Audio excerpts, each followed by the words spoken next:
SUNx was probably conceived 25 years ago at the Rio Earth Summit in 1992. I was just starting off as the president of the World Travel and Tourism Council, which is now the business leaders organization for the travel and tourism sector. I was the first employee, and we were creating a story that said travel and tourism is the biggest industry in the world. We didn't have very much to go by. We had limited statistical material, but we had the 6 biggest companies in the world who said we have to be there on the world stage. And our message at that time was tourism is great. Tourism is good for you. Tourism creates jobs. Tourism deals with poverty and the whole thing.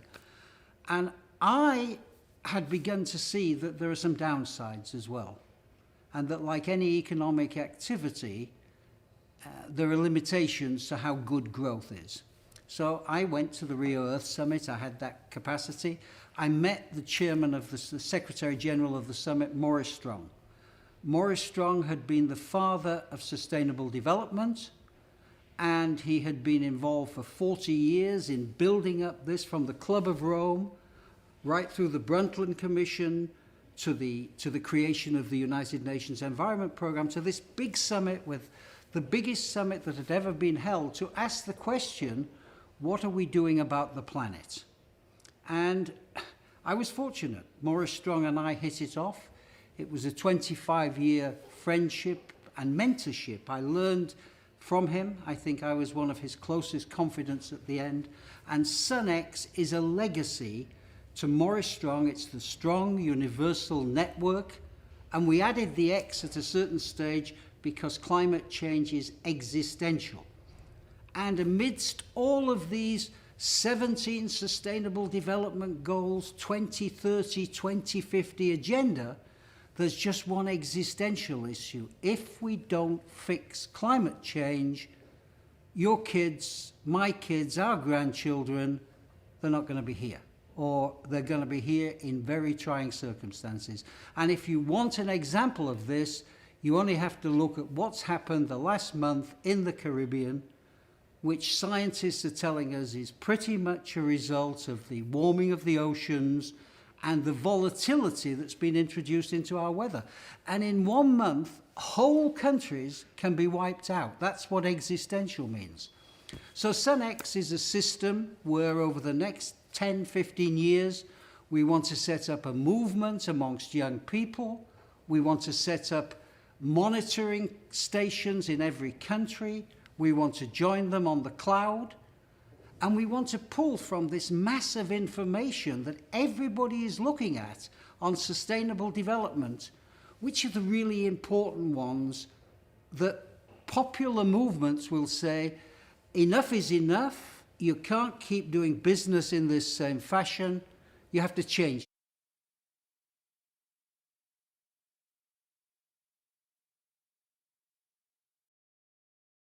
Hello, my name is Jürgen Steinmetz, joining you from the Breaking News Show. Today is May 1st, and we're going back a day, and we'll bring you the Strong Earth Youth Summit, recorded on April 29th by SUNx and our friend and hero, Professor Geoffrey Lipman. It's all about climate-friendly travel, climate change, and how to involve the young generation. It's an hour-and-a-half discussion, but it's worth watching it. And if you cannot watch it all now, you can always go back to the Breaking News Show and see the archive at your convenience. Enjoy.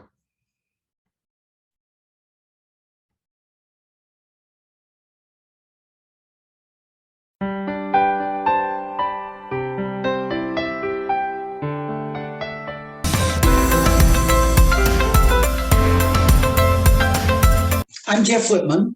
I'm president of SUN X Malta, and I want to welcome you to SAYS 2, the second annual Strong Earth Youth Summit. Like the first SAYS, held last year, this event has 2 goals.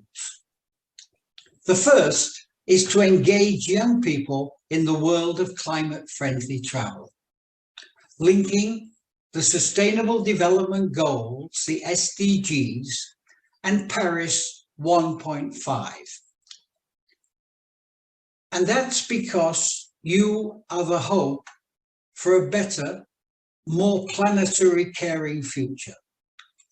The second goal is to keep alive the torch that my friend Maurice Strong lit as Secretary General of the First Earth Summit exactly 50 years ago in Stockholm in 1972. Maurice also had a huge influence in the creation of SUN X Malta, our EU-based NGO established with the support of the government of Malta to advance climate-friendly travel. And to start us off, it's my great pleasure to welcome my friend Leslie Vella, Deputy Director of the Malta Tourism Authority and Chair of SUN X Malta. Malta, in spite of being a very small state within the stage of global affairs, has historically, since independence, always taken active roles in events and initiatives of a global dimension. I would like to mention the fact that Malta, way back in the 1960s, spearheaded the process which eventually led to the International Law of the Sea, which recognized the sea as the common heritage of mankind. And in 1987 was the first country to put to place climate change on the agenda of the UN General Assembly. Besides these interests, we are also a vulnerable small island state with an exposed coastline, a huge dependence on tourism, most of which is coastal in nature. Most of our settlements are also on the coast, so sea level rise and extreme weather events as a result of climate change also pose threats to our continued well-being as a society and as an economy. We have recently been working on our tourism strategy to 2030, and I am pleased to say that this strategy integrates climate-friendly travel as a very important pillar of our strategic direction. We recognize the fact that climate change is something very imminent, and we need to integrate climate-friendly travel strategies into our strategic direction in recognition of the threats which are posed. We have also taken other actions in this regard as a country and as a destination through our support of SUNx and working closely with Geoffrey and his associates. And two things I would like to make particular reference to is our action that we have taken in the form of the Climate Friendly Travel Registry, in which companies and territories and organizations submit their climate friendly travel objectives and ambitions. And also we hold annual think tanks, bringing together experts to come up with the latest knowledge and latest information on progress in the climate friendly travel spectrum, whilst also looking at future generations by providing education opportunities through the unique and first climate-friendly travel diploma, which we at SUN X Malta are holding jointly with the Institute for Tourism Studies in Malta. Thank you, Leslie. Now let's focus for a while on Maurice Strong and his incredible impact on the planetary scale green and clean agenda. And let's get straight down to business with a short video from Achim Steiner, UN Under-Secretary General, with a very similar statement to the one that he made to the opening plenary of the Paris Climate COP, just 3 days after Maurice's death in 2015, remembering a man he called one of the world's greats. Maurice convened the first ever international expert group meeting on climate change, a clear demonstration of how he was way ahead of the curve. He shepherded in a range of vital global environmental governance processes from the original Rio Earth Summit, Agenda 21 and the Rio Declaration to the launch of the UN Framework Convention on Climate Change and the Convention on Biological Diversity. Crucially, Maurice ensured the full participation of developing countries in these processes that included listening closely to those who were feeling marginalized, as well as indigenous people and those who were the poor in the world. He was also a champion of nature-based solutions. He always saw the human species as part of the greater natural whole. He always identified the incredible capacity of nature to provide answers that even the most sophisticated technology and science still cannot match to this day. It is also very welcome to see that leaders of the travel and tourism industry are getting behind the SUNx initiative and are committing to climate-friendly travel, helping us to meet our climate goals. This is a step that I believe Maurice Strong would have welcomed. Maurice will be forever remembered for placing the environment on top of the international agenda at the heart of development, with people and the planet being an integral part of that agenda. His courage, his entrepreneurship, his brilliance will continue to inspire me personally, and I know many generations to come. It is on his legacy that many of us are building today, with the hope that we can address the great challenges of the 21st century with the pioneering work that he was so much part of. And now we can listen to Maurice himself, talking to BBC back in 1972 about the climate crisis. It has become apparent that today man's own activities have reached the scale where they are the principal determinants of his own future. For example, we are now today effecting more changes in the composition of the atmosphere, in the composition of the waters of the world, and even the composition of certain elements in our food chain. We're making more of these changes in one generation that have been made in millions of years of human evolution. We don't know exactly what will be the ultimate impact of these changes, but we do know that many of them are irreversible and many of them could be decisive in their effects on man's future.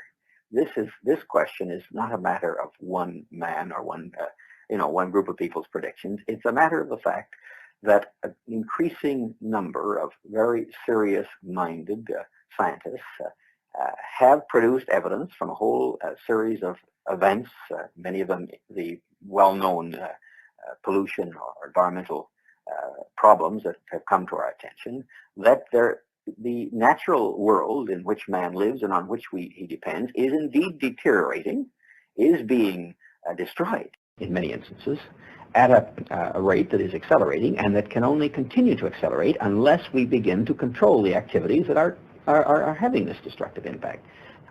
I believe that the nations of the world themselves are impressed with the evidence that we have amassed that suggests that we must adopt a much more cooperative attitude towards our dealing with this problem, that Stockholm must usher in a new era of international cooperation. And I believe that governments will go to Stockholm with an overriding sense of the importance of achieving consensus on at least a large percentage of these proposals. And I'm sure you will agree that this shows the incredible vision of the man in singling out climate change as the global challenge half a century before it was a popular issue. And we'll hear a little bit more on this from Felix Dodds, another one of Strong's disciples. Felix is a co-founder of SUNx and a co-author with Strong of Only One Earth.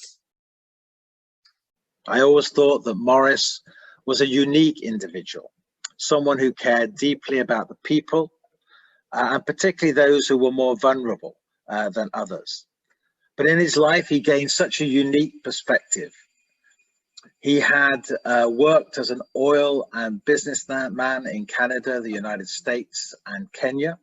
He helped establish many non-government organizations and sat on the boards of many other NGOs. He'd interned at the UN as a 17-year-old in the PASS office and helped UN security. He came back at 32 as the UN Under-Secretary General for the first UN conference on the environment held in Stockholm in 1972. Maurice was ahead of his time in so many areas, climate change being one of the most obvious and relevant to today's conference. An outcome from the 1972 conference was the establishment of the United Nations Environment Programme, of which he would become the first executive director. In 1990, he was asked by the Secretary General of the UN to be the head of the Rio Earth Summit, which would happen 20 years after the Stockholm Conference. In his career, he would eventually be appointed by different Secretary Generals 7 times to the post of Under Secretary General. I wanted to focus on one of his greatest achievements, and that was the shepherding of the 1992 Rio Earth Summit. The core text, Agenda 21, a 40-chapter blueprint for how to approach the 21st century. It covered social, economic, and environmental sections, as well as, for the first time, recognizing 9 stakeholders in society. This included industry and non-government organizations, but it also gave a unique space for young people, for indigenous peoples, and for women. The idea of stakeholder has had a huge impact as a concept, whether it's in the international negotiating processes, or it's at the national level, or at the local, or at the community level. The idea of stakeholders can be traced back to Agenda 21 and to Maurice Strong. The second main outcome was meant to be an Earth Charter, but that didn't happen. But still a very important document was negotiated, the Rio Declaration. 27 principles, such as the polluter pays principle, the principle of prior informed consent, the right to development, common but differentiated responsibility, have found their way into international treaties and also into national law. So played a really important role in the last 30 years or 20 years. The third and the fourth outcomes were the 2 conventions on biological diversity and climate change. Finally, I had the pleasure of working on what would be Maurice's final contribution to a book, Only One Earth, which takes the reader from the 1960s to the Rio +20 summit in 2012. Underlying this book and the work of Maurice and his unique network of stakeholders is the recognition that thinking globally and acting locally isn't enough.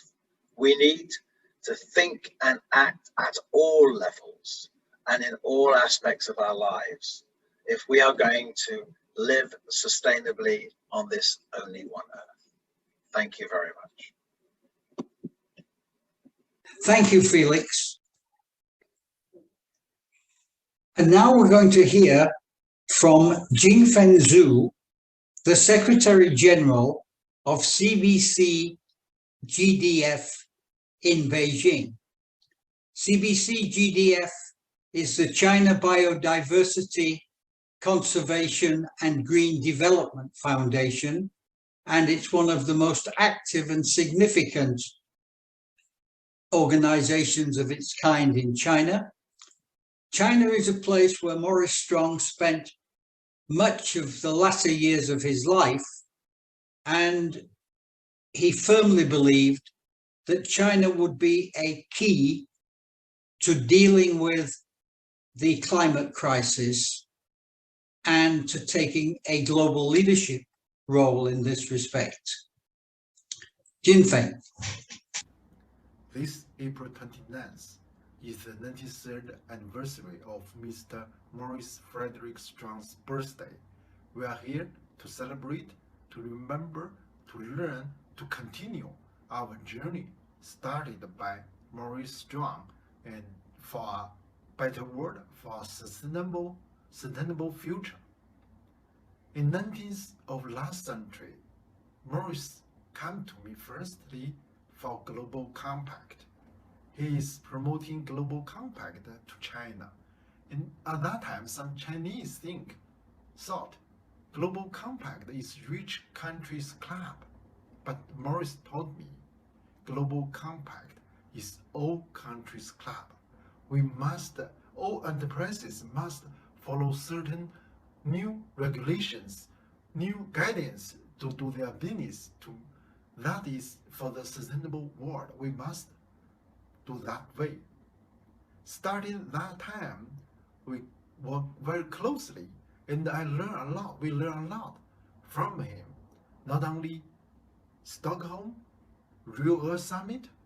In this year, we attend the UN headquartered at New York, preparing for the Stockholm Plus 50 conference.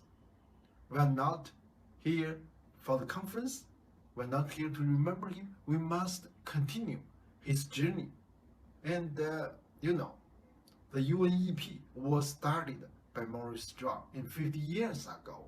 And this year in China, we are organizing some small workshops to remember him, to learn to study what we should do for further. We are preparing for UNEA 5, and we want to include as much as important information to remind us from early lectures by Maurice Strong. And thanks to Geoffrey, we have now SUN X Strong Universal Network. This is a great initiative. We, our foundation from China, work very closely with SUN X. We want to promote sustainable, we want to promote the shared future for all human beings, for all lives in the planet. And the Green Growth set it up by Maurice, Geoffrey, Felix, and we will continue to work on this. And especially after the COVID-19 pandemic, where we have a global tourism as it was, no, we are going to have a new one. And in China, we also very actively participate in the COP15 of CBD. And we're also preparing for this year's final version of the COP15. Biodiversity is also a very important part started by Maurice in 19th of last century. Of course, we all know the result is not good enough. None of the recent tasks are accomplished by us. We need a more profound, more ambitious goal to accomplish, because there is no time for us. We need speed up. Dear Maurice, we are here to follow your guidance, and we are here to achieve what you wish about a sustainable world. Thank you. Thank you so much, Jinfeng. It's always a pleasure to listen to you, and an even greater pleasure to work with you. And I look forward to a lot more collaboration going forward. Thank you again. And now, one of the most important parts of our program today. Two of my long-standing colleagues, Professor Daniel Scott from the University of Waterloo in Canada, and Professor Suzanne Becken from Griffith University in Australia, are going to set the scene for us on the challenges and the opportunities of the climate crisis. First, we're going to hear from Daniel. Good morning, everyone. My name is Daniel Scott. I'm a professor at the University of Waterloo in Canada and also at the University of Surrey in the UK. It's my sincere pleasure to be with you this morning and an absolute honor to contribute to Maurice Strong's legacy through this event.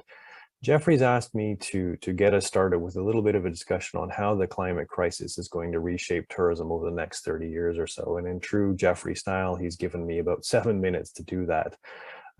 As all of these images show, climate change isn't some future risk for tourism, it's upon us. It's an increasingly important part of our lived experience, whether it be at home or at the destinations that we visit. And you are part of the next generation of travelers, but also tourism leaders that have a massively important role in creating that climate-friendly travel, that climate-friendly tourism economy that we all want to see. First, let me put the climate crisis into a bit of context of what we've been facing now and over the last couple of years. We all know that COVID has been devastating for the tourism sector. Positively, the rebound has begun, and the world of travel is once again bringing us back together. And we have to resist that feeling that everything that's been wrong for the last little while is going to stay that way. It won't. defeatism is just as paralyzing to moving forward as is denial. And so the long transformative journey that's required of the climate crisis, it demands us to have a collective resolve to work together towards a vision of a better tourism system that we all know that exists and that we want to work towards. The Intergovernmental Panel on Climate Change has released its 6th assessment reports that have come out this year, and the United Nations has declared climate change code red for humanity, a code red for tourism. And importantly, that this is the decisive decade for climate action as well. And you've all probably seen a figure like this that outlines the various choices that we have and the climate futures that will result from those choices. We have at the top end a red line that is a +3 or warmer world, something we can all agree that we don't want to see happen, but that's the path we're on with emissions today. We have the light blue line in the middle. That's where, if all the pledges from countries to the Paris Climate Agreement were fulfilled, that would take us into that realm. And then we have at the bottom end, the dark blue line, that is that +2 or even a +1.5 world that the Paris Climate Agreement is working towards, that we all want and we all want to work together. So the question is, what do these different potential futures mean? And importantly, they're all going to transform tourism, but in different ways. And primarily through 2 challenges that I want to bring to you today. So the first challenge that we'll face is carbon risk, sorry. How are we going to decarbonize tourism over the next 30 years so that it can have a place in that net zero economy that we all want to see in the 2050s? And the second challenge is climate risk. How do we adapt to the impacts of a changing climate that we're committed to from past emissions? And how at the same time can we foster a more sustainable and more just tourism system at the same time? So let's take a look at those 2 challenges, and we'll start with the world that we want to see and what are the implications of that net zero transition for tourism.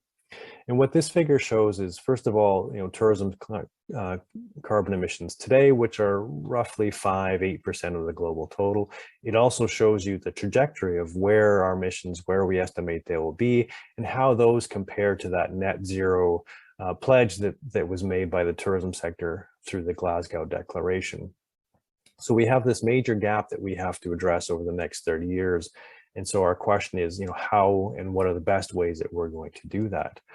Importantly, there are some real scalable solutions that can make this transformation happen. The International Energy Agency gives us one credible roadmap of key strategies that include improving efficiency in hotels, aircraft, the electrification of tour buses and other parts of the tourism system for a clean grid, demand management in some cases, and an important one, sustainable aviation fuels, whether it be through biomass or new synthetic fuels, and modal shifts in some cases, shifting more tourism to electrified buses, to electrified aircraft and high-speed rail. And we need real policy, real investment to make this collection of excellent examples that we have here, rather than making them the exceptions. We want these to be the norm. We want these to be mainstreamed over the next decade or so.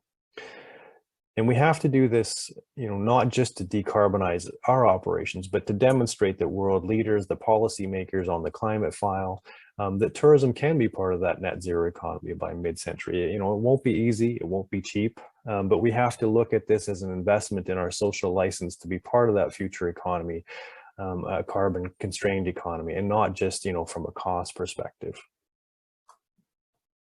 Now let's consider the world that we don't want, and that is we might call it a climate disrupted economy. We know that's incompatible with the Sustainable Development Goals. It's incompatible with the kind of sustainable tourism that we want to see. And we don't have time today to go through the wide range of different types of impacts that tourism is seeing and will see increasingly, from weather extremes to sea level rise and even economic or security risks. So instead, let's look at how all of those different kinds of impacts will come together in different parts of the world and what that will mean for tourism around the world. So we can look at a map like this, which is the geography of the combined climate and carbon risk as best as we can estimate it today. It's not perfect, but one of the things that jumps out in front of you when you see this map is how uneven or unfair the impacts that are expected to be in some parts of the world. The highest risk, or from climate and carbon risk, exists in regions of the world where tourism growth is expected to be the strongest. So climate change will pose a sort of headwind for tourism development in parts of Southeast Asia and Africa and Latin America. And even more importantly, when we look at how these impacts, if we look at them through a climate justice lens, we see that, again, some of the biggest impacts are likely to be in the places of the world that rely most on tourism for their economy. And we can't lose sight of this as we develop strategies to adapt and reduce emissions in tourism. We have to keep that climate justice lens in front of us. I'll leave you with two key messages. First, there can be no sustainable tourism or success on the Sustainable Development Goals if we fail on climate. And the second one is, a very wise man reminded us, don't accept that you can't make a difference. What we do as individuals matters. It adds up, especially, and we see that over the last several years, last 3 to 5 years, youth of the world have really found their voice on the climate file. And I encourage you to join those millions that are on the streets and continue to push, what is politically possible, push it closer and closer to what is, we know, scientifically necessary to address the climate crisis. And with that, enjoy the rest of the conference, and I look forward to hearing more from you in the near future. Thank you all. Bye-bye. Hi, my name is Susanna Becken. I'm a professor of sustainable tourism both at Griffith University and the University of Surrey, and I will provide a short summary of what's been happening on climate change and tourism in the last year. So the Intergovernmental Panel on Climate Change released 2 reports as part of their 6th assessment. One was in August 21, Working Group 1, and the other one was just now in February 22 on the impacts and adaptation. And it just confirms what, of course, we knew, that the path is closing in terms of avoiding climate catastrophe. Only immediate, deep and sustained emission reductions will really avoid substantial warming. If we go with the pledges of countries, we're still heading more for a 3-degree warming and not the 2-degree or even 1.5 that we want to achieve. Now, what's important to know is that even if we fail to deliver on 1.5, every fraction of a degree that we can avoid will save lives, save livelihoods, save species and ecosystems. The concentration of carbon dioxide in the atmosphere is now 412 parts per million. That's how you measure. And I remember when it crossed the 400 in 2013, that was a big deal because we never quite thought it would go that much. And in 1900, only sort of 120 years ago, it was 296. So it's going up and it's accelerating despite all the science and the political discussions that we've had for the last 20 or 30 years. So this is the decade of action.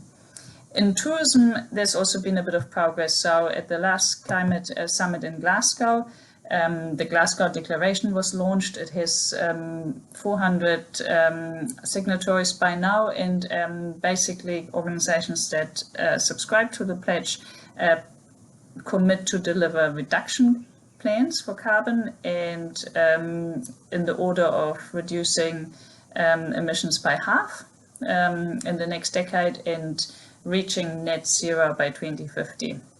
The World Travel and Tourism Council also released a net zero roadmap at the summit, and there's a whole bunch of other activities and pledges and roadmaps and tools. So there's been a lot of progress, at least in terms of ambition and awareness.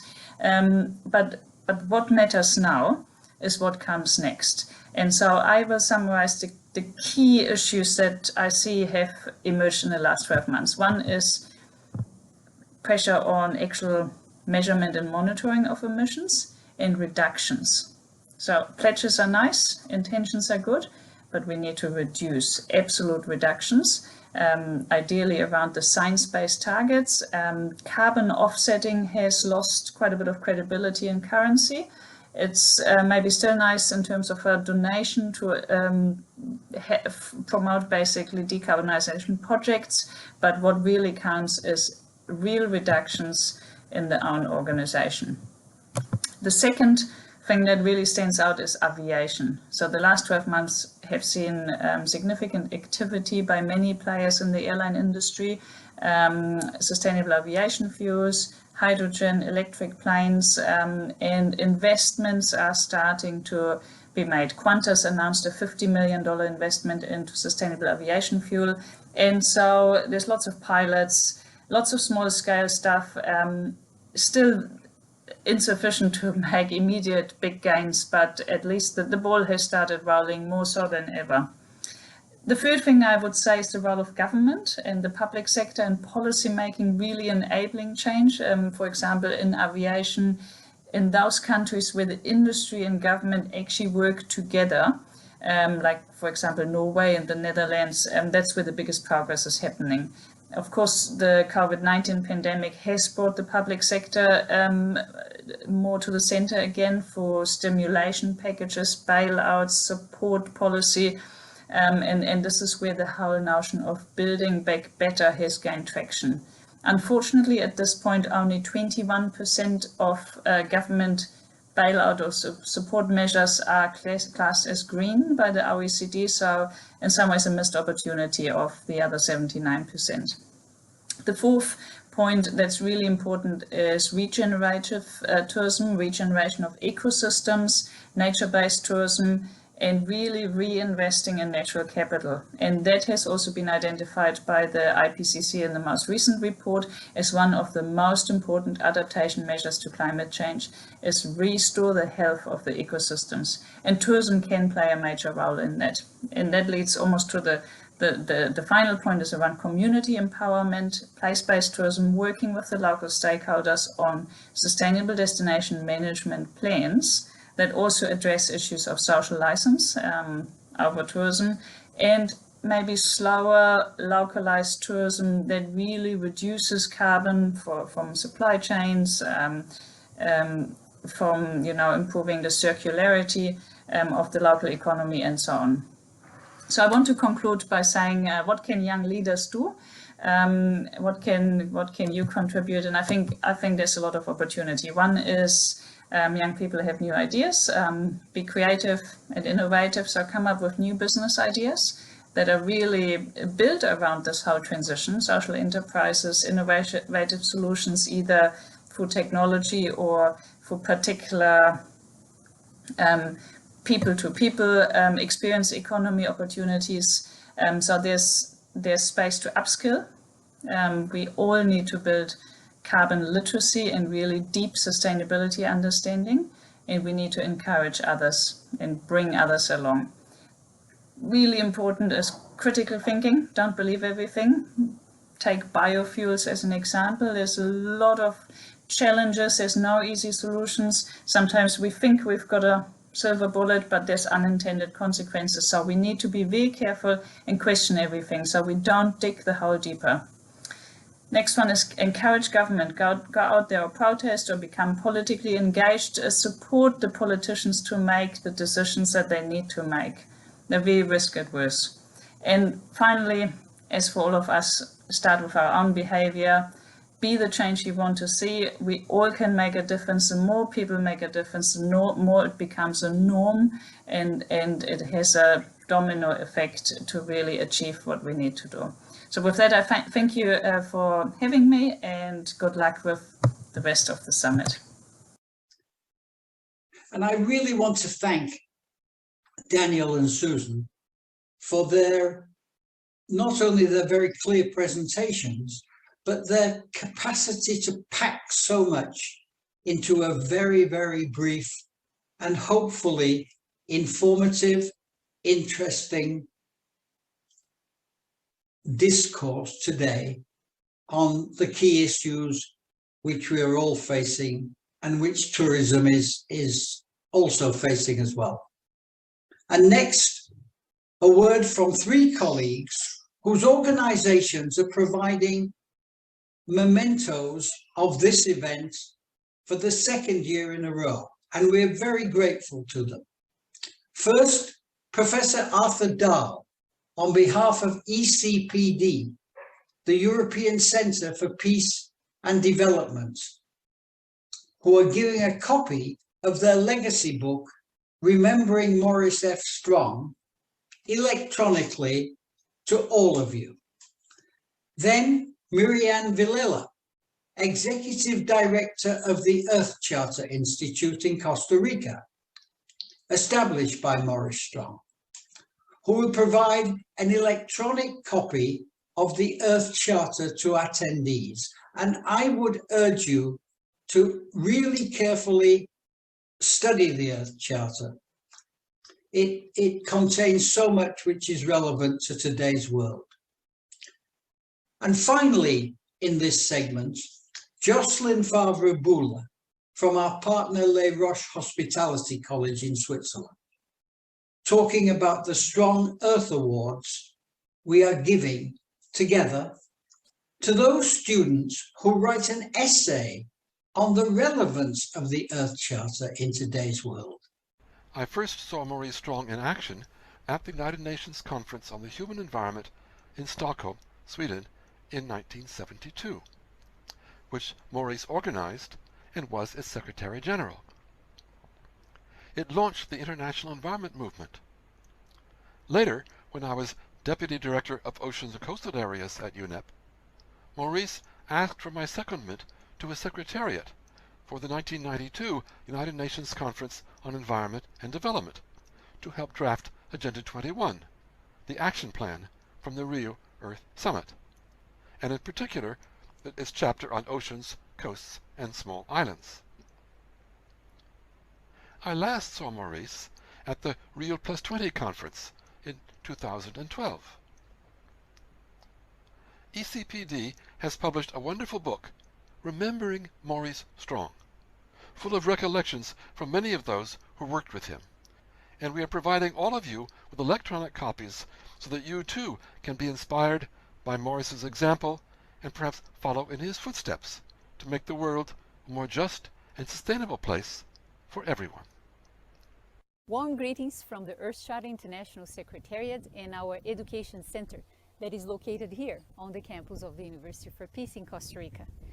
I'm very happy to join this event today, the Strong Earth Youth Summit.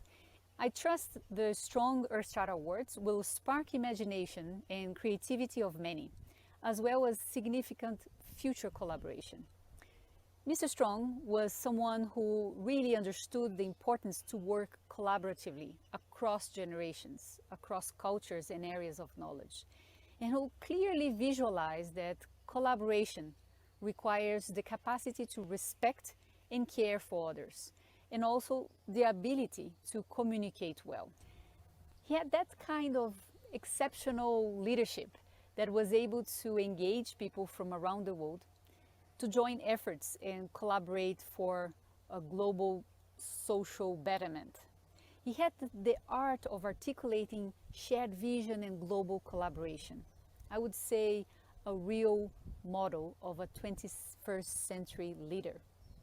I can say this because I had the opportunity to follow his footsteps from very close in different stages or agendas. First, in the organization of the 92 Earth Summit, then in his efforts to organize what he called the unfinished business of the Earth Summit with the Earth Charter Initiative and the space to empower and articulate the work of various actors of society, civil society, youth, business, through the Earth Council. And then finally in his efforts to revitalize the University for Peace, which was established by the United Nations over 40 years ago. As for the work to move forward with the idea of the Earth Charter, the vision was to craft in one document the values and principles that could guide humanity towards a more just, sustainable, and peaceful world. Therefore, in 1994, Mr. Strong joined efforts with Mikhail Gorbachev, and together they launched a process to ensure that the Earth Charter would be drafted through a broad participatory consultation process that would bring together the voices of diverse cultures from all regions or all main regions of the world. And so that's what happened.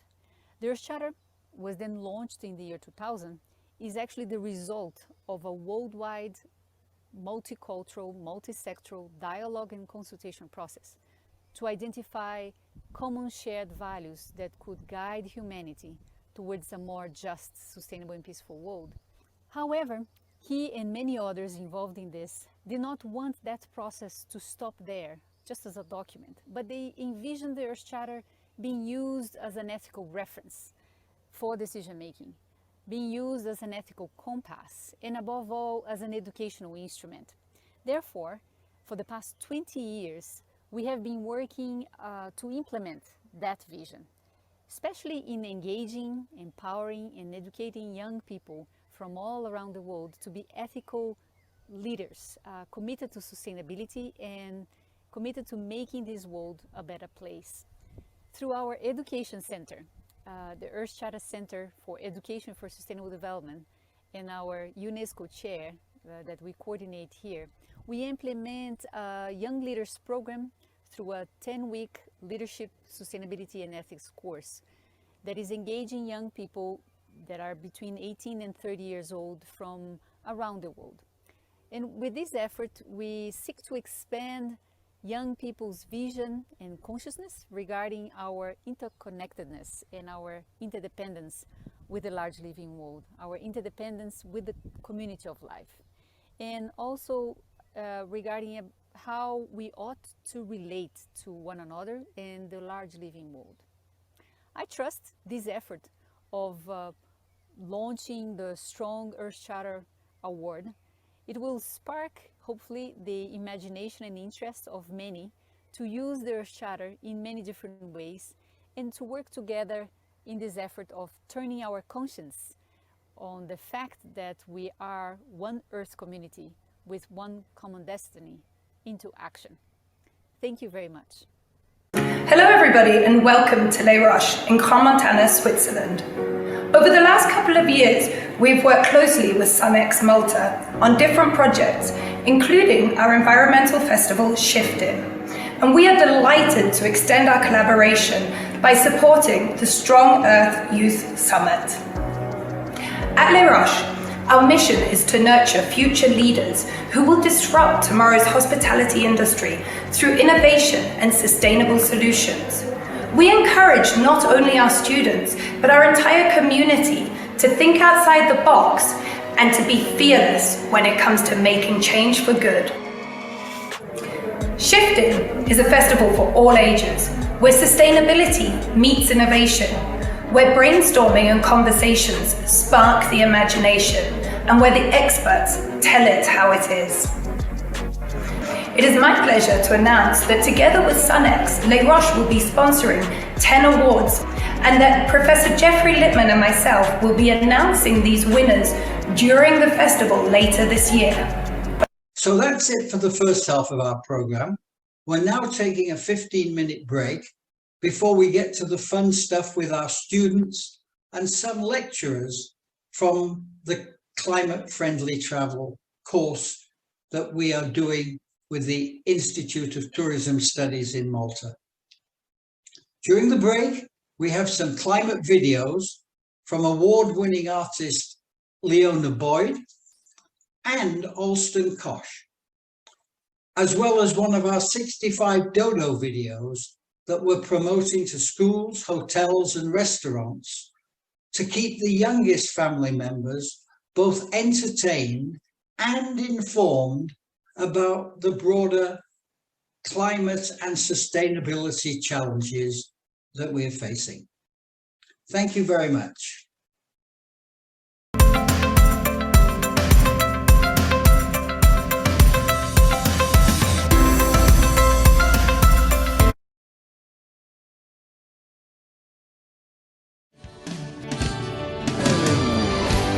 Did you ever know why the birds just flew away? Or why the leopard left his tree? Why the mountains keep falling to the ground when the wind just blew them all away?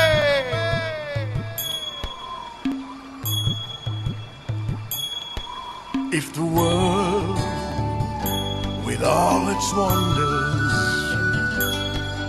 gives us pain without the rain, have you ever stopped to wonder, could we take this climate change? Could we take this climate change.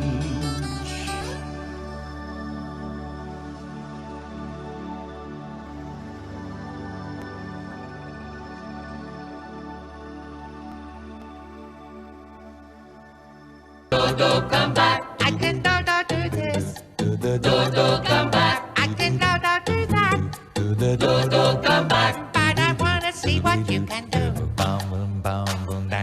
You know it's all I do. Dodo, come back.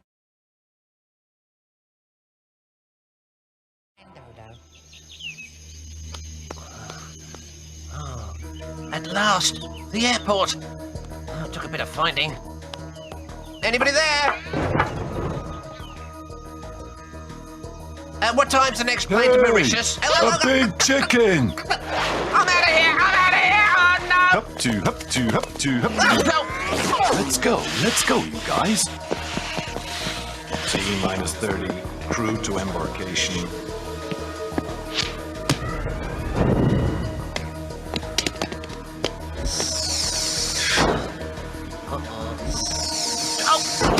This plane better be going to Mauritius. I wonder what they're carrying in there. Worms. Must be a fishing club. 3, 2, 1. We have ignition.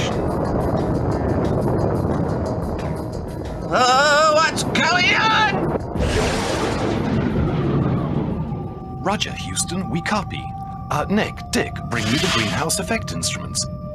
Let's go, guys. Roger, Houston, payload launch T-minus 5. We're over the Indian Ocean. I can see Mauritius. Mauritius? That's my stop! Roger, Houston, request clarification of the function of the turkey stowed with the greenhouse effect instruments. Negative, I have not been drinking. No kidding, Jimmy. We really do have a turkey on board. Alive. It's talking. Catch him, guys. Let's go. Let's go. Go! Let me off here. I want to make a complaint. This flight is not a proper flight. Sir. This thing. I think it's a dodo. No. You're right. What are you doing I'm going here? home! In a I'm greenhouse going home. effect spotter? FX Potter.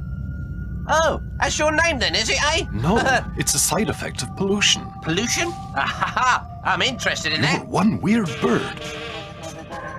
That pretty blue balloon, that's the Earth. Among the elements which allowed life to appear are air, light, and heat. The air forms the atmospheric layers which surround the Earth. The light and the heat come from the sun. The sun's rays pass through the atmosphere, which works like a filter. Then they reach and warm the Earth. Oh yes, I know about sunbathing. The Earth absorbs the heat and reflects it back to the sky. This radiation, which is less powerful than the sun's, finds it harder to penetrate the atmospheric layers. So long as the Earth sends back as much heat as it receives, temperatures stay stable. But if atmospheric conditions change, this balance is altered. The atmosphere retains the emission from the Earth, the heat doesn't go away any longer, and temperatures increase. Are you with me? Well, more or less. We call this the greenhouse effect, because greenhouses work in exactly the same way. The constant search for a balance between the heat outside and inside increases the inside temperature and allows summer crops to grow in winter. Now you understand why the permeability of the atmosphere for the Earth's radiation is just as important as the transparency of greenhouses. And do you know what determines this permeability? Well, not as such. Gases which are in the atmosphere. Carbon monoxide, methane, ozone, the CFC aerosols. The more there are, the more difficult it is for the heat to evaporate. That's why, when industry increases the gases spreading in the air, it also increases the greenhouse effect and causes what we call global warming.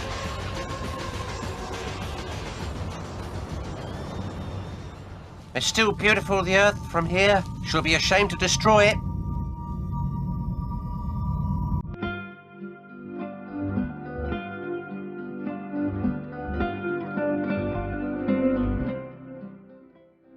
Children of the world, we will that you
In the second part of our program, we're going to take a deeper look at the climate-friendly travel system we're developing at SUN X Malta.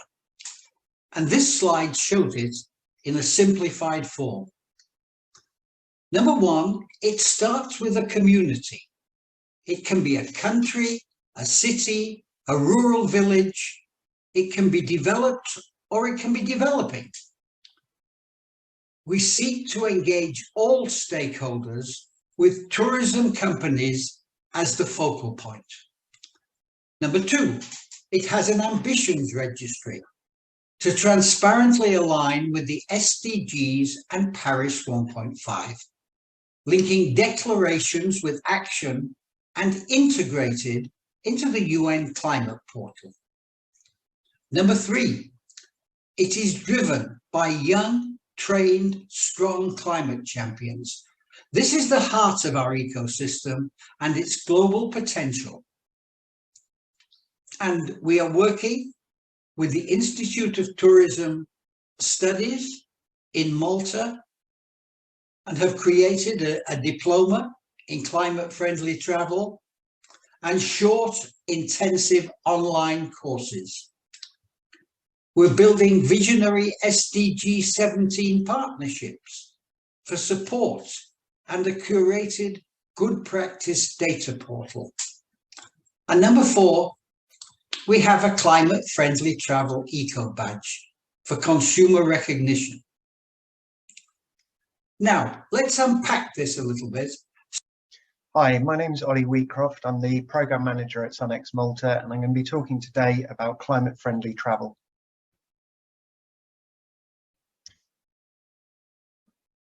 On the left of this 2 diagrams, you can see the essence of climate-friendly travel. It has 2 main components. It's SDG linked, focusing on Goal 13 and all relevant sustainable goal interlinkages. And it focuses on the Paris Climate Agreement with now what is clearly a 1.5 degree target. The collective goal is to support the sector in its transformation, which is represented in the diagram on the right-hand side. In 2019, we launched a campaign to bend our trend away from the unsustainable trajectory that we're currently on, and to help to support the sector achieve its goals to become truly climate friendly with a target of 0 greenhouse gas emissions by 2050.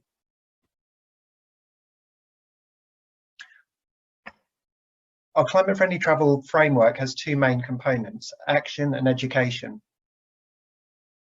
Within action, we have developed a climate-friendly travel registry for 2030, 2050 climate neutral and sustainability ambitions. Through this, companies and communities can commit, plan and record their action programs and receive support to achieve their climate and sustainability goals. To help them to do this, we've developed a series of support hubs focusing on innovation and best practice, strategy in the forms of reports from the private and public sector, and learning through multimedia resources on climate-friendly travel. We also give marketing support through SDG 17 partner organisations who provide support, outreach and online visibility. The other pillar of this is education. This starts in the schools with lesson plans for teachers based around 65 cartoons featuring a friendly dodo that returns from extinction to support climate-friendly travel. We've also launched a climate-friendly travel diploma in partnership with the Institute for Tourism Studies in Malta. This is a 2-year course which focuses on the fundamentals of climate-friendly travel. It's taught online with leading lecturers and academics and industry leaders from around the world, covering sectors from sustainable tourism to environment conservation and sustainable development. In our first year, we had over 30 students from around the world focusing on their studies around climate-friendly travel, doing a 2nd-year internship. We also have a 5-day intensive program which covers the fundamentals of climate-friendly travel, and an annual Strong Earth Youth Summit to engage potential climate champions. Our outreach is led through the State of the Sector annual report, which focuses on development of climate-friendly travel to support the transformation of companies and communities to meet their Paris 1.5 degree commitment. We hold an annual think tank to review the findings of the report, as well as this year looking at our revised decade strategy in the context of the Code Red for Humanity, as defined by UN Secretary General Gutierrez, which referenced the existential climate crisis. We also asked participants of our think tank this year to identify what they saw as priorities in a post-pandemic travel world. We have a Climate Champions programme whose target is to support 100,000 climate change activists within the travel and tourism sector and beyond by 2030. We work through SDG 17 partnership agreements with like-minded organisations to strengthen our capacity. All of this reflects the vision of the inspiration for SUN X Maurice Strong. Thank you for that, Ollie. Ollie has been working with me from the start of this program and is absolutely vital to what we are doing at SUN X Malta. And now I want to turn to another colleague, Dr. Hans Friedrich, who is the registrar of our system. He directs and manages the registry that we created with the government of Malta so that there would be a global focal point for high ambition players in the travel and tourism sector. Hans, after a distinguished career as a senior executive with IUCN, the International Union for the Conservation of Nature, was latterly the Director General of an intergovernmental organization, INBAR, dealing with bamboo and rattan and based in China. Hans has moved into what he thought was going to be retirement in the beautiful island of Gozo in Malta, and we hooked up, and now he's the registrar. So Hans, you're very welcome. Would you say a little bit about what the Climate Friendly Travel Registry is and what it does for tourism companies and communities and ultimately for consumers? The registry is really the place where companies, small and large, from all over the world, can list their climate and sustainability ambition. Joining Part A is very simple. This is for free. Basically, we want you to join the community if you're serious about climate change and you're serious about sustainability. How long before you come at me with this dreadful Part B? If you say in a few months' time, I really want to start talking about this, can you help me to work out how I can actually find out what my carbon footprint is? We can start talking with you. We're not forcing you to do anything. What we are basically providing is a window of opportunity, and also to help you get ready for the future. Because the future may well be much more demanding on you. We all know that there are big changes taking place. As the United Nations Secretary General himself said, it's code red. And governments have all signed up to this global convention, a United Nations Convention on Climate Change. They're getting more detailed in what they're asking people to do. And of course, a government is going to ask its citizens and its companies to help them. And they're going to make regulations, and they're going to rely on the IPCC, the science reports, the objective, neutral, peer-reviewed, independent reports from hundreds of scientists around the world that tell us that we're running out of time. You're doing what, Hans? You're recording this, and then you're helping people to meet these kind of increasing legal obligations. Exactly, Geoffrey. I think, we're working in the tourism sector. Of course, all sectors have to work on this. So, the construction industry, the mining industry, they all have to think about this as well. Our sector is basically, on the one hand, travel, which of course is very important, but it's also the whole hospitality business. And basically what we're saying is, you need to start making plans, and we can help you. Provide guidance, we provide access to information. We have the information on our website. It's not a question of, well, in 10 years' time, we may have to think about it. I mean, if you've got, again, a hotel or a lodge on the coast and already you see the coastal erosion increasing, you have higher storms, you have, more chances of possibly even typhoons, of hurricanes, you need to start thinking about what you can do today. On the one hand, as you say, to reduce your impact, but more important maybe for you, how you can deal with those effects. What can you do in order to avoid being damaged, being washed out, losing your custom? So it's the two sides of the coin that are both important. You make a big thing about this link to the UN Climate Agency.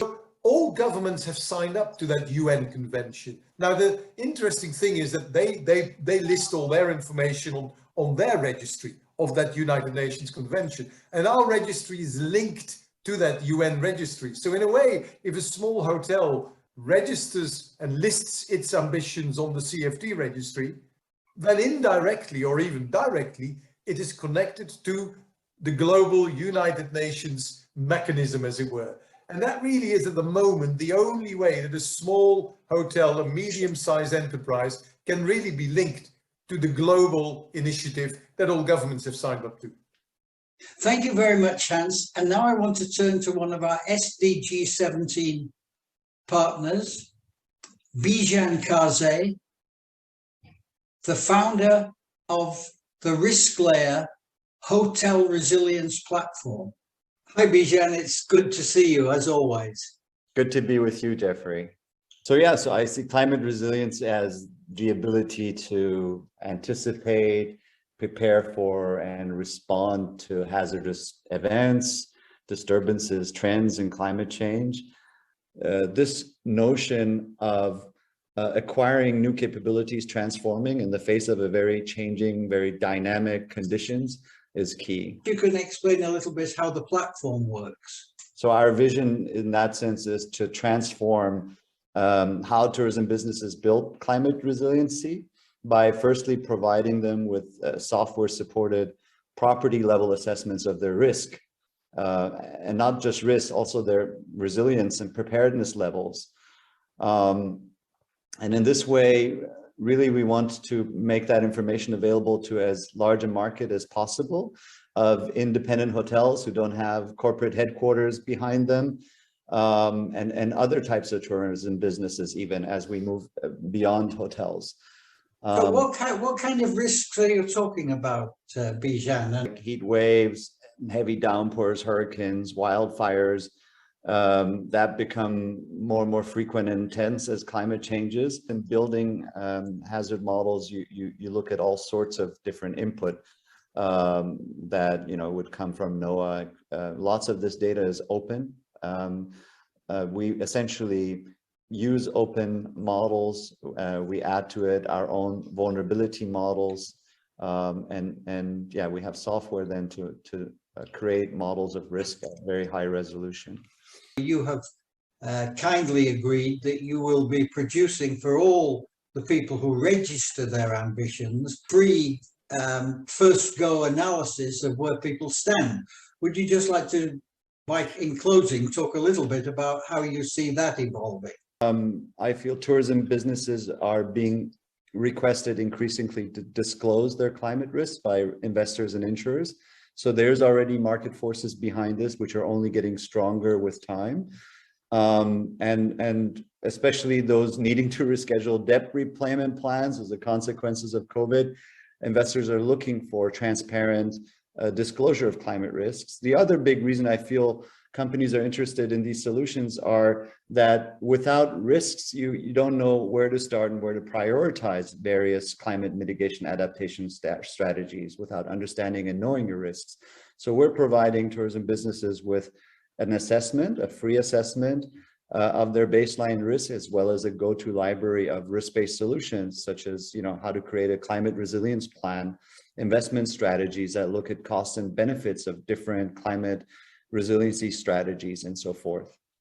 So yeah, and I guess the other side of this is that pretty soon in many places there's going to be regulations which cover this kind of stuff, particularly, for example, in the EU, where they're focused like hell on this issue. Absolutely. Yes, absolutely.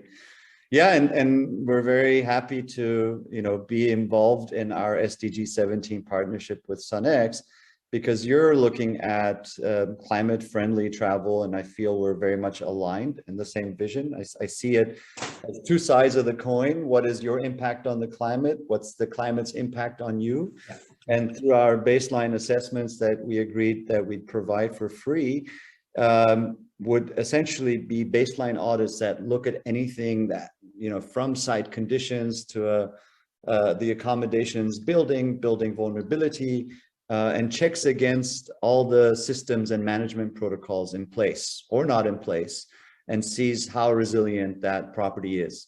But it also produces accompanied gap analysis with suggestions on where you might make improvements. I feel that our partnership can contribute positively towards providing tourism, not just with a way to declare that they're climate resilient or climate friendly, but also for meaningful ways of assessing and communicating those short, mid, and long-term solutions. And then from my perspective, and this is a great place for us to finish, to act on it, because what I'm reading from all of the IPCC data is we only have a few years to make these changes.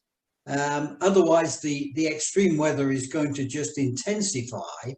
And so the kind of thing that we hope to do together is to help tourism businesses and tourism communities to prepare for this in their own way, according to their own situation. Exactly. And you mentioned tourism communities, and I'd just add here that, while we started with the accommodation sector through the Hotel Resilient platform, that's not where we're stopping. Our solutions will engage the entire tourism supply chain and focus on communities at a destination scale, which is what I know is also aligned with your whole vision. That's great. Well, I'd like to thank you for that, Bijan. I'm really happy that we found each other in the metaverse somewhere and that we put together an agreement. And I'm looking forward to working with you to help make the system better. Same here. Thank you very much, Geoffrey. Take care. Thank you. Well, that's enough from the older brigade. Now, Angela Rodriguez, one of our most active diploma students, is going to talk to us about the Strong Climate Champions program that she has been instrumental in developing with us, even while she has been a part of the diploma program. What would you say was the essence, the heart of the Strong Climate Champions program? Well, thank you, Geoffrey. Thanks for inviting me to SACE and to talk a little bit more about climate champions. The essence of the program, well, I think the essence comes from the heart of SUNx.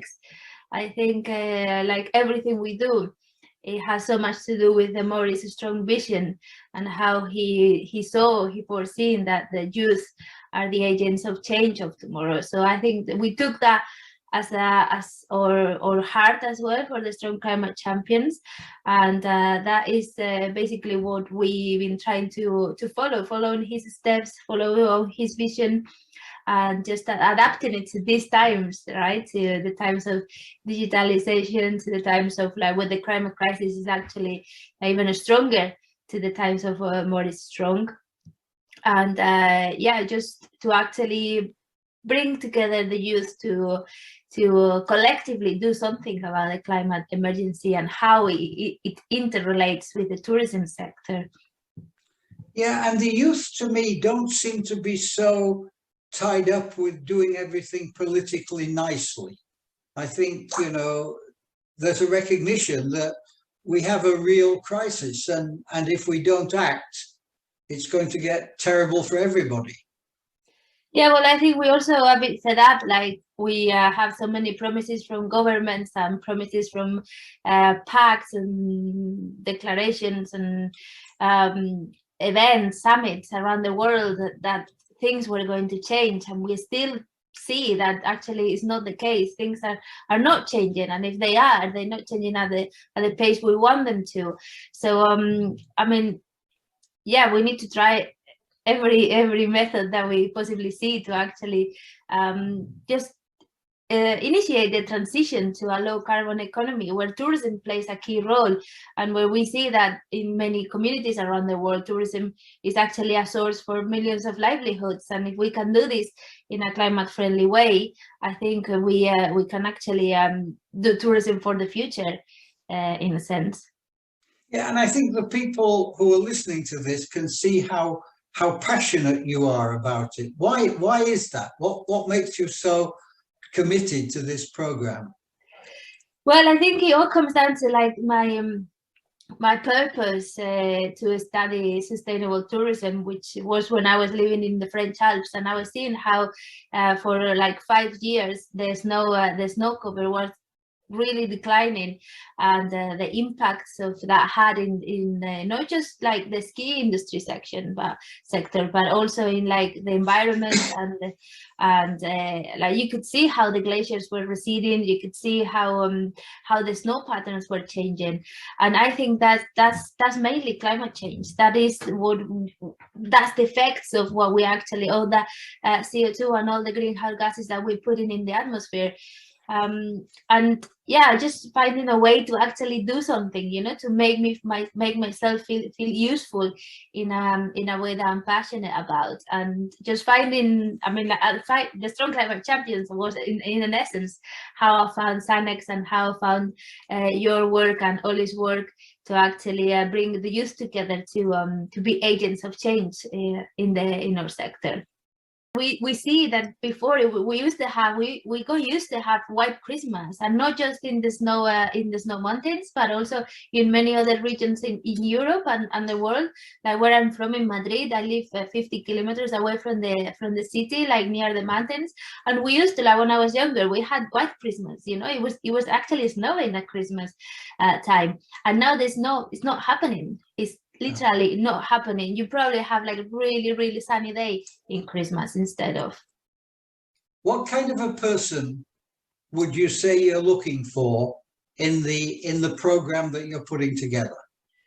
Right. So what we're trying to bring together is we're trying to work by countries. So in each country we are finding a climate champion leader who can work with a team of climate champions. So what we are looking for this leader is, well, first of all, to have knowledge and background on climate change and tourism, and most particularly have taken either the diploma offered by SUNx, the climate-friendly travel diploma, or the training, the summer school or climate champion training that we also providing a few times a year. So then we make sure that people have this knowledge. But apart from this knowledge, what we're trying to find is for candidates who have a strong passion to actually make a difference in the communities they live in and the companies they work for, and to drive a small team of people that can come together to actually implement, which is the hardest thing, I think, in this sector, to actually implement the principles of climate-friendly travel into the lifestyles of the communities and into the daily operations of their companies. So we're looking for people who are passionate. We're looking for people who are driven to drive change in the region, in their country, and we're looking for people who can spare a few hours and who can commit to this program, and who can help us. You know, it can also, it's not just us providing them, that we also learn so much from them. So I think just having like all these realities coming together really fits the program into something that it has a worldwide reach.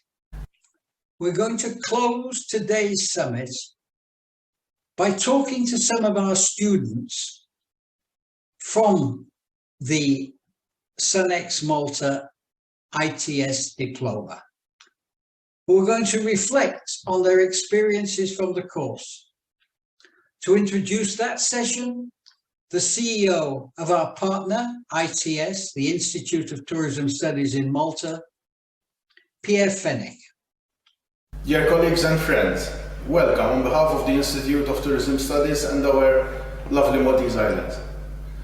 Our institute is focused on the provision of quality training in the fields of tourism and hospitality.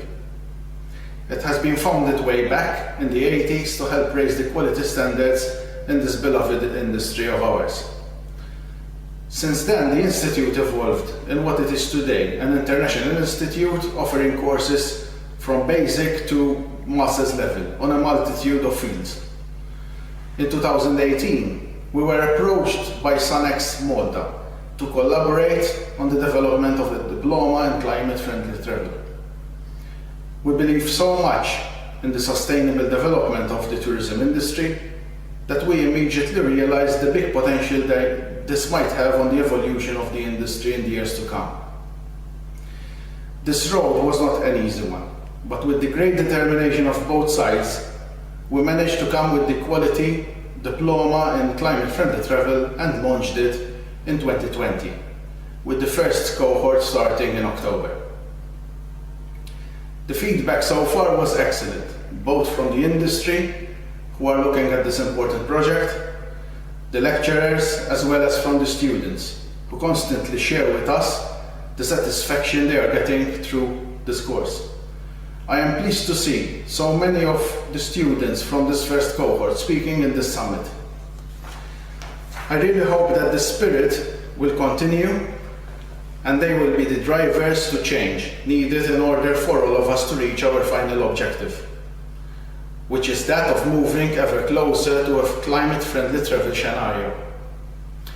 We are also already looking at increasing our courses on offer through the collaboration with SUN X Malta, and we are also looking away from our shores with the aim of extending the reach.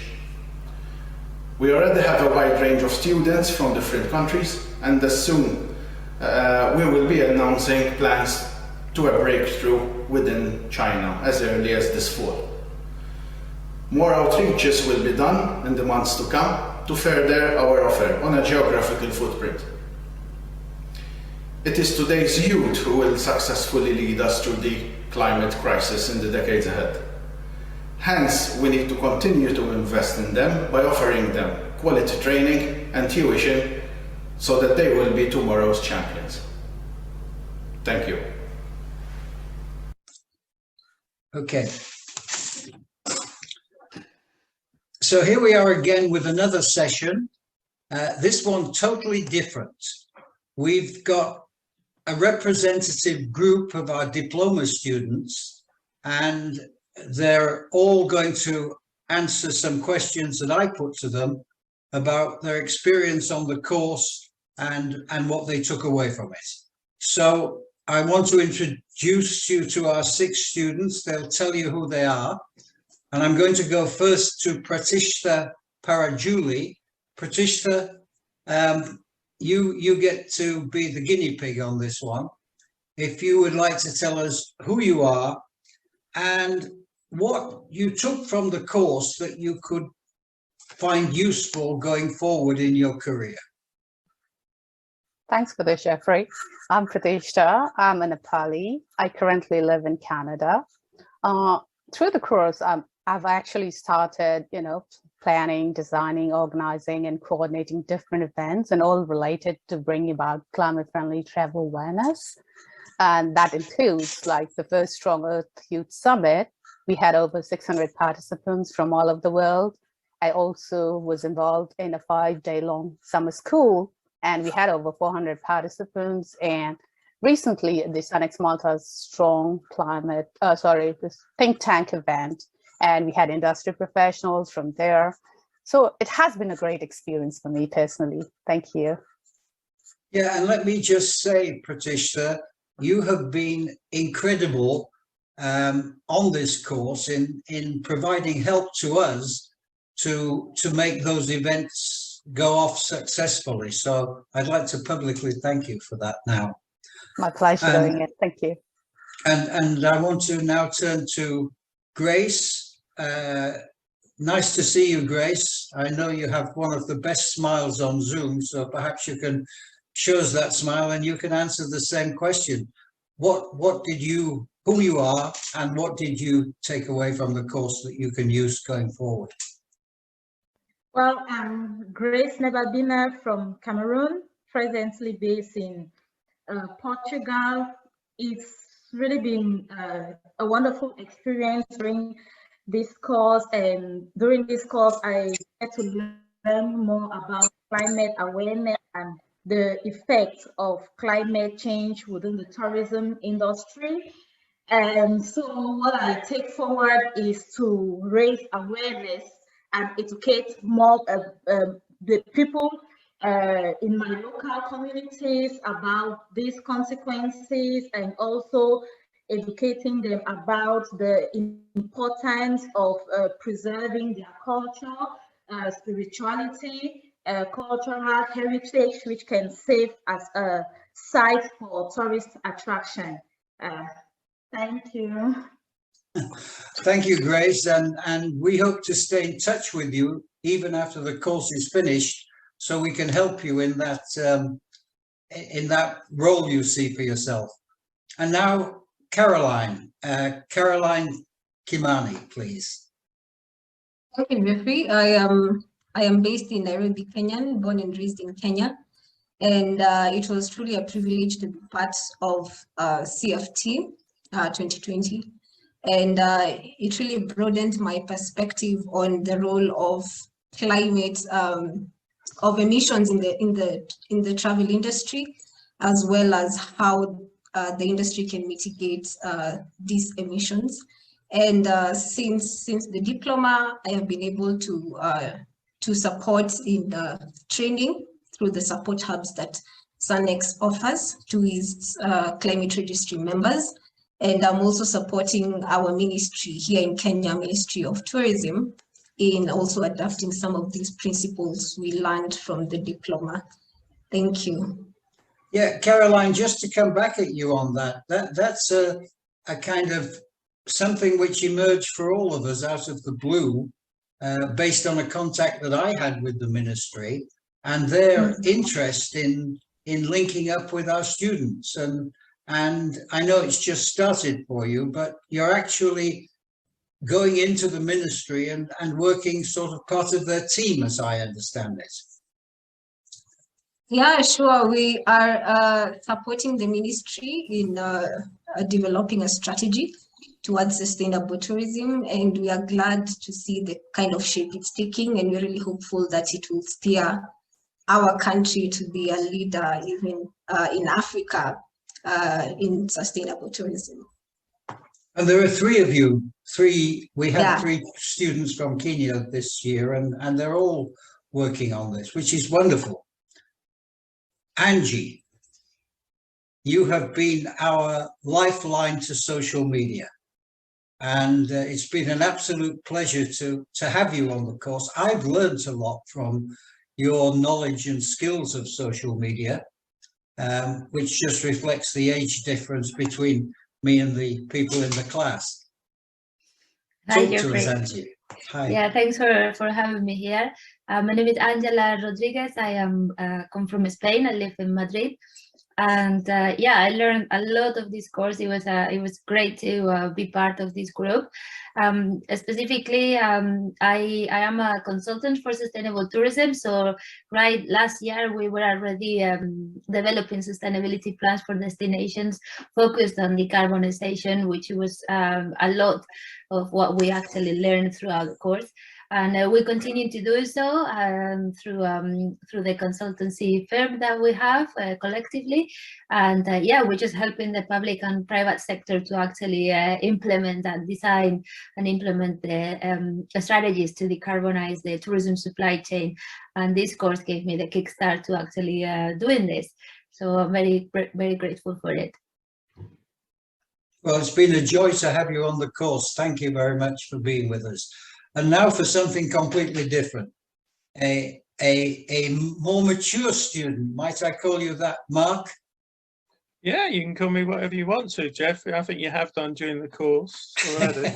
So, yeah, so I'm interrupting you, Geoffrey. I'm, as always, I'm Mark Bivy Jackson, and I'm a travel journalist. So I have my own website, Travel Begins at 40, and I suppose probably the best thing about the course for me has been to meet so many people, both on the course and also the professionals giving lectures and presentations. So to learn so much from them and to learn so much with them.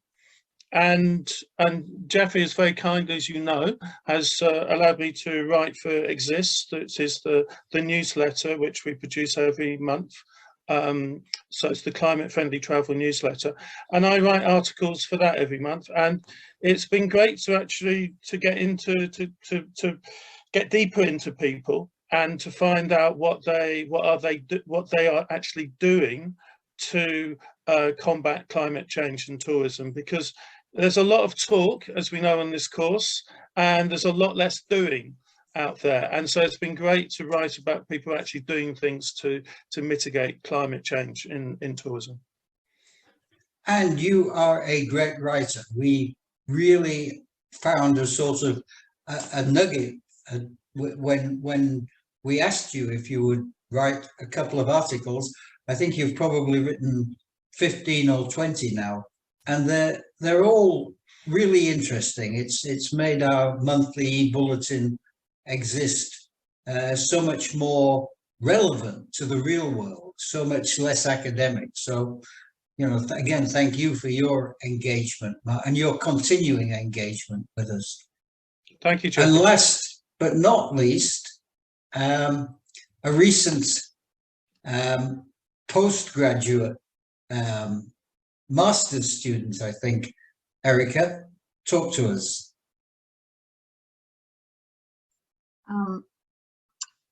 Hi, thank you, Geoffrey. My name is Erica Scarpaglio. I'm Brazilian, but I currently live in Italy. During my master's degree, that Geoffrey said, I studied tourism, and I decided to apply for this course because my intention was already start my thesis based on the impact of climate change in tourism and vice versa. And also, I did this internship with SUN X as a team leader, and I've learned the importance of engaging young people and companies, regardless their size or market, on raising awareness, making plans, and actually act to reduce our carbon footprint. Now that I just finished my master's degree and the climate-friendly travel diploma, I hope I'll be able to work for a company which values this knowledge and let me help them to mitigate their carbon footprint as well. Well, you will be an asset to any company which is out there and which is listening to the SAYS conference. I can vouch for you, Erica. Thank you. Okay, that's the first round of questions. Now I want to ask you two more questions. Again, back to you, Pratishta. What surprised you the most about the course? Coming to think of it, I think it's the richness of the course content. I really had no idea what to expect, very little idea what to expect from the course, and that really enhanced my knowledge. And if I may add, the course was so lively and engaging, and we had outstanding lecturers from all over the world. That was really interesting for me. And also people like students from all over the world. It's a very good opportunity to learn about different culture and experiences. I think we had like 30 students from, several students from 30 countries. Yeah. Thanks, Geoffrey. Okay, thank you. Grace, we learned a lot about you during the course. We saw you making an oven, I think a bread oven. We saw you gardening. We saw you dancing. That surprised us. Now, what surprised you? Well, first, what surprised me during the call was the lecturers. They were really so simple, down to earth, and they really gave that open opportunity for us students to be confident about ourselves, because it wasn't only based on academics, it was also based on experiential learning. And so at some point, the students were like lecturers, and the lecturers were students, and the lecturers vice versa too. Like you, Geoffrey, you had a lot to learn from us, while we also learned a lot from you. And the surprising thing was also how all-inclusive this course was. It was really all-inclusive. The classmates were really nice, and they were really willing to help you out of the normal course schedule. And also at the level of my communicative ability, I really learned so much, especially during the internship, working with the registry on how to communicate with people, tell them the effects of tell them why they should join the registry, and also trying to measure their carbon emissions and directing them where to get the right information. So it was really good, and very surprising for me. Thank you. What surprised me, Grace, was how many different hairstyles you had when you came to the lectures. And you have a new one today. Caroline. Well, for me, what was really interesting was the timing of the diploma. It came at the wake of COVID, and we were trying to figure out our lives. Well, at least I was. And beyond that confusion, beyond all the dynamics of that, we still managed to have a pretty successful cohort. And also just the diversity of the students, the lecturers, and the interactions was a pretty new thing for me. And so I learned, it really enlightened me. And for the content, what surprised me really was how alarming the science was. And yet our actions didn't seem to match up the kind of alarm we were getting from scientists. What science is saying about climate change and our actions, which really don't match. So that was sort of my really biggest surprise. Yeah. Thank you, Caroline. Angie? Well, I completely agree with everything that everyone said, but I don't want to repeat what it was a big surprise. It's just the quality of the content and the lectures.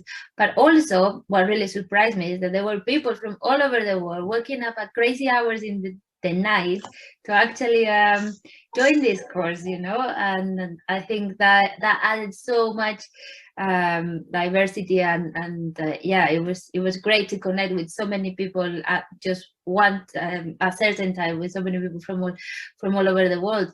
But also I think it's like the second year internship that also, like, for me, it was quite a surprise. Well, not a surprise, but it was quite a nice thing to actually be able to implement, you know, some of the climate-friendly travel principles into the work that we are doing thanks to SUNx. And I think that also was a great asset to the course to actually make the most of that second year of the program. And yeah, just keep learning hand to hand with you, Geoffrey. I think you are a person full of knowledge, and then we are all very privileged to actually just learn with you and take that opportunity. You're too kind. I should also say that, Angie, you were getting up at all hours of the night, not because the course was at a difficult time, but because while you were taking it, you were looking after your lovely small daughter, who we occasionally saw. Yeah, that's true. And it has been a great pleasure to have you with us. Mark?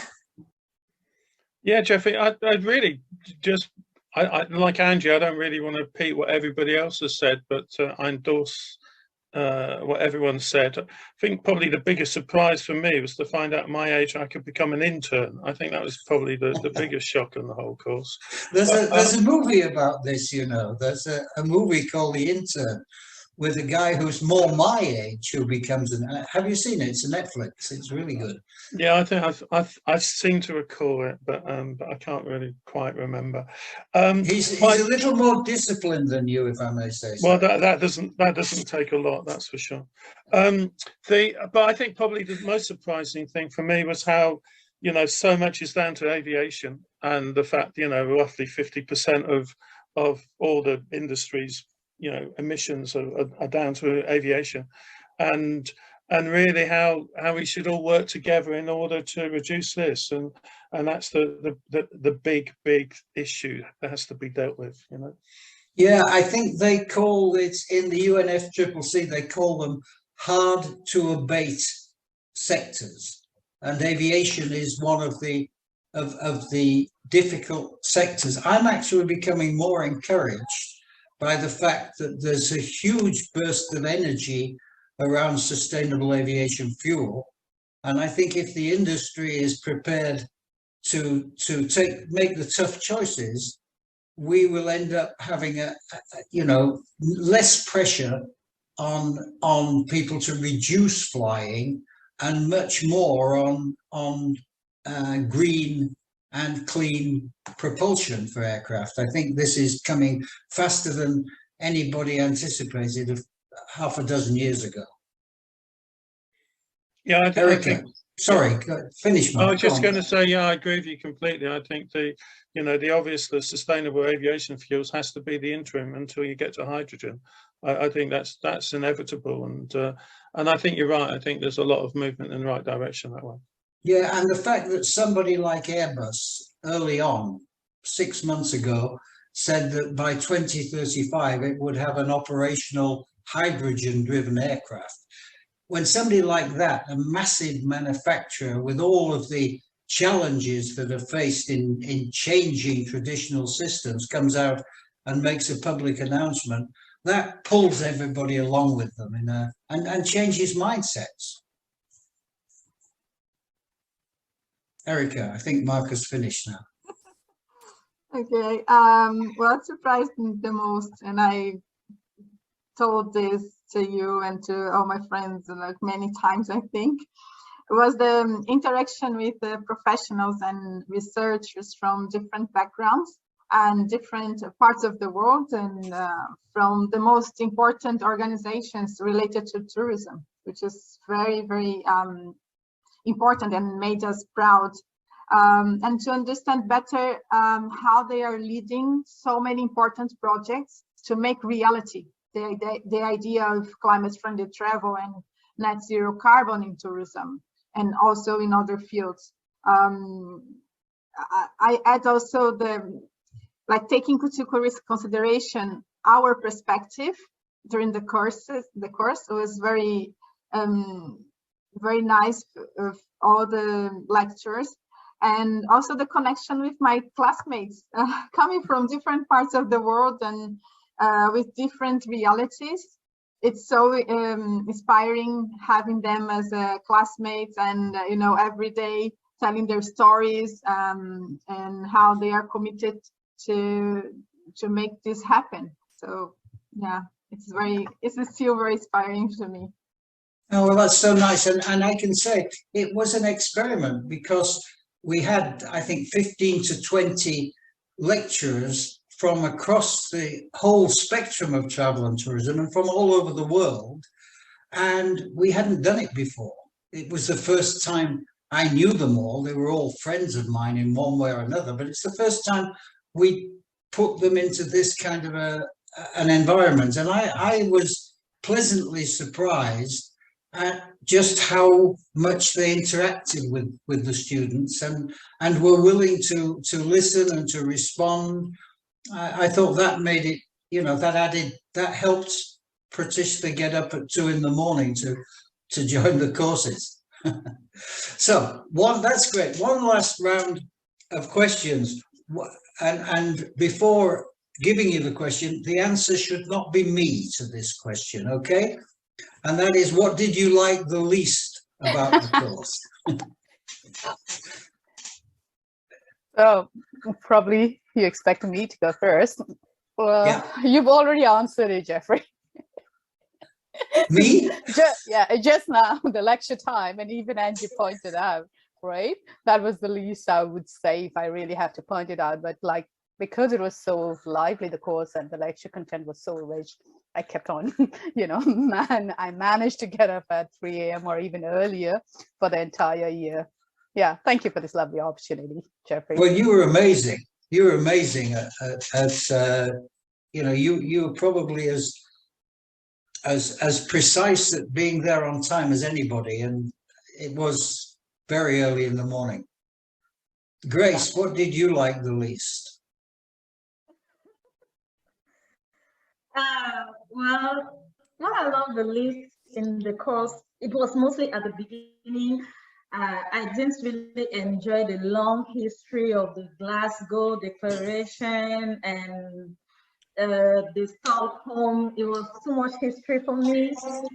And also getting familiar with the jargons within the tourism industry was really sophisticated in such a way that instead of actually getting the sense, I was focused more on looking at my Cambridge dictionaries and getting meaning of words, but it was really quite interesting and funny, and I loved it. Thank you, Grace. Thank you. Caroline. Well, for me, I think it's more of how the introvert in me took a long time to adjust to the setup and being on camera with different people from different countries and really warming up to that. So that is mostly on on my side, but that was a really interesting time. Yeah. Well, I can say it was enforced, because originally when we conceived of doing the diploma, the intention was that it would be actually on site in Gozo in Malta. And of course, then COVID came along and we were forced to do it all on Zoom. And I have to say, Zoom was great from this viewpoint. And I think we all learned to adapt to being on camera during this time. I think I saw changes in everybody's camera capability. I mean, that's also an important and a good thing that came from this course, that you know, so much of the future is going to be done this way. So that in itself was probably a good experience. Angie, what did you like the least? Well, it's a difficult question to answer, really. But I think what I like the least is that, yeah, we didn't actually manage to have like a little party or something.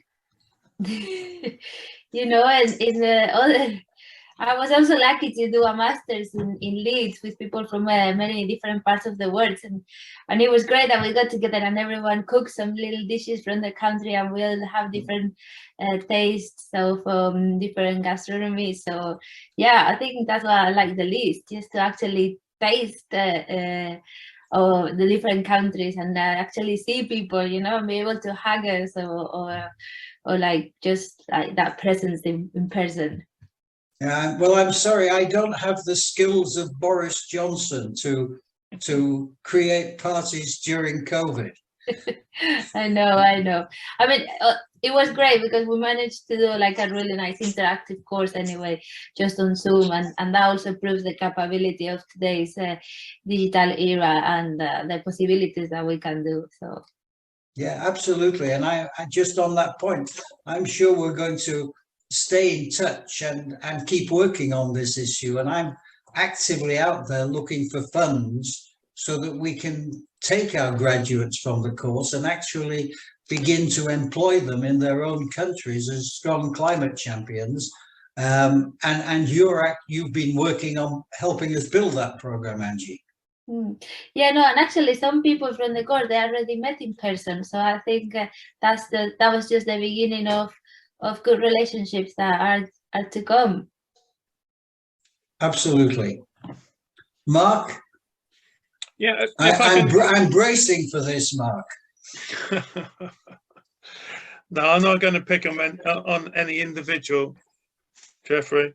But now, if I can answer a slightly different question, I think probably... Why am I not surprised?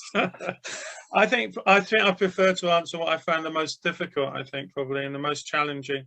And it's really to reinforce what people have said, that I think learning the technology, I mean, putting this Zoom background so our hairs look quite ridiculous, you know, and on this thing, I find that challenging, and a lot of the presentation stuff, which is quite difficult thing to get your head around, or your head not around, or whatever.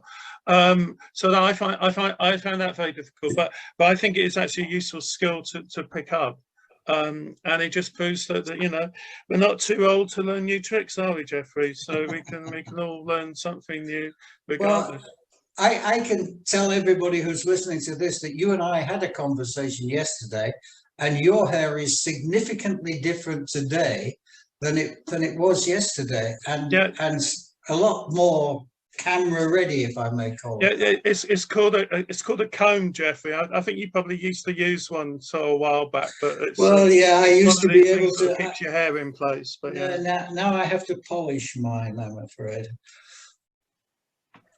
Round it all off for us, Erica. What did you find the most annoying about the course? Okay, to be honest, the thing that I liked the least was only the fact that the lectures didn't really have a predefined time to happen, like morning or afternoon, which is understandable because in a sense that it was possible to interact with lectures from different countries and different time zones. But it made it difficult for me to attend 100% classes, although I almost did that. But because I did like to participate actively in the discussions, and I think I learned more from that. And when I had something else to do that was already planned, I was always in this dilemma what to do, and it was something about myself. So. Well, you were doing a master's at the same time, which is a credit to you, but also demand on the amount of time that you can actually spend on learning before you go bonkers. Yeah. Well, there it is.